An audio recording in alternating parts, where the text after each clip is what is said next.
Alex Kaiser po. Taga saan Ng ka, Alex? Cope Foundation po. Ha? Cope Foundation, Community Organizers, Cope. Cope. Community Organization of the Philippines Enterprise po.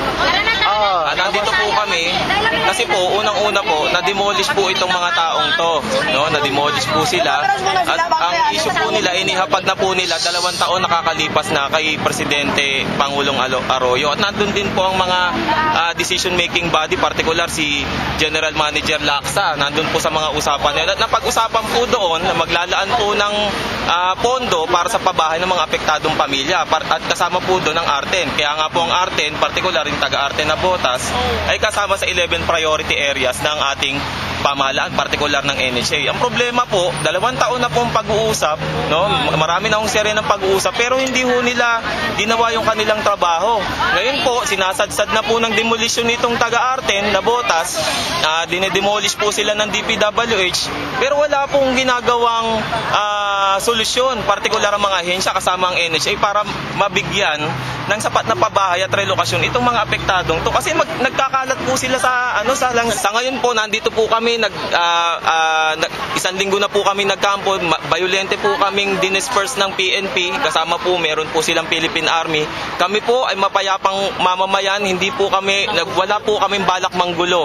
Kaya po kami nandito nananahimik at napilitang magkampo sapagkat marami na po sa aming mga pamilya, no, sa particular sa Arten na Botas, hindi na po nakakapanirahan ng maayos. Marami na ho ang di makapagtrabaho ng maayos. Ang mga kabataan ho halos hindi na ho nakatapos ng pag-aaral dahil early March, January ay nagde-demolish na sila. At marami na po sa amin na nagkakasakit. Katunayan mga bata at mga nakatatanda nagkakasakit na. Kaya po napilitan po kami rito na mag-camp out kasi wala na po kaming ibang atrasan eh. Wala na po kaming ibang mapagsusuling.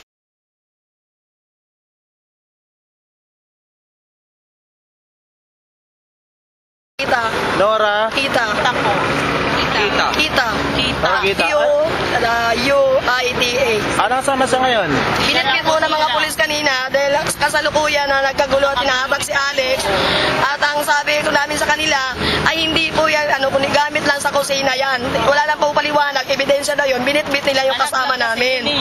Kasi sa sobrang taranta, sa sobrang hata kay Alex, nahulog yung konsilyo mula sa plastic. Saan po dinala?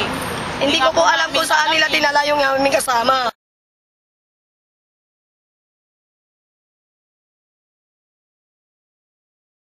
Yan. Kaninang umaga. At saka ngayon, itong alas 3, pinalabas na yan. Yan, nagsisibalik-balikan ng parati.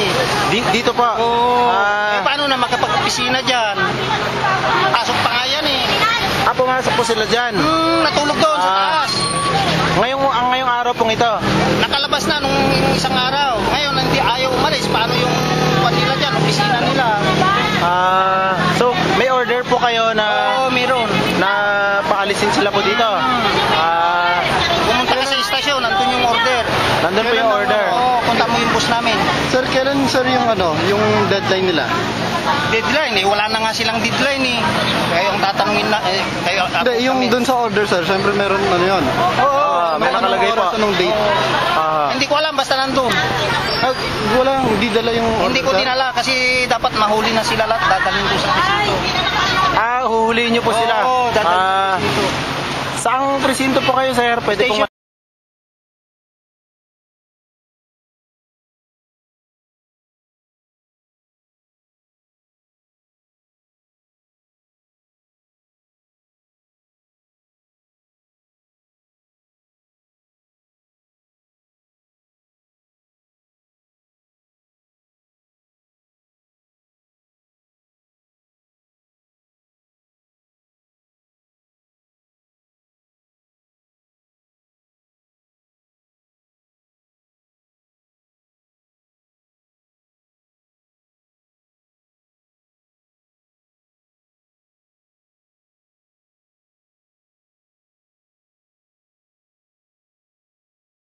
pong malaman yung pangalan nyo pa?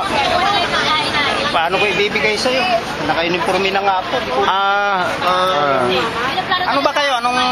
Sa media po ako. Anong media? Sa Frontline po ako, Philippine News Network. Ako ATP